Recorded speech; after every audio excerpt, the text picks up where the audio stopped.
This is the book that I am recently read. One of my friend gave it to me. ഒറ്റയിരുപ്പിൽ വായിച്ചു തീർക്കാവുന്ന ഒരു കുട്ടി നോവലാണിത്. Israel രാജാവായ ശലോമോന്റെ പ്രണയിനിയായിരുന്നു അതിസുന്ദരിയായ അബീശഗൻ. നിർഭാഗ്യമെന്ന് പറയട്ടെ, ശലോമോന് അവളുടെ പ്രണയം വിലക്കപ്പെട്ട കനി പോലെയായിരുന്നു.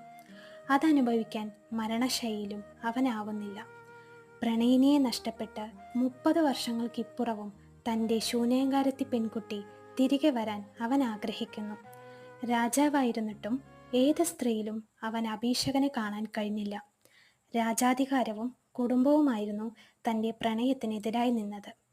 കഥാവസാനത്തിൽ അബീശകന് പകരം വയ്ക്കാനായി മറ്റൊന്നുമില്ലെന്ന് ശലോമോൻ മനസ്സിലാക്കുന്നു. ഒരു സ്ത്രീയെ ശയിക്കേണ്ടത് ശരീരം കൊണ്ടല്ല, മനസ്സുകൊണ്ടാണെന്ന സത്യം ബെന്യാമിൻ അബീശകനിലൂടെ വരച്ചിടുന്നു.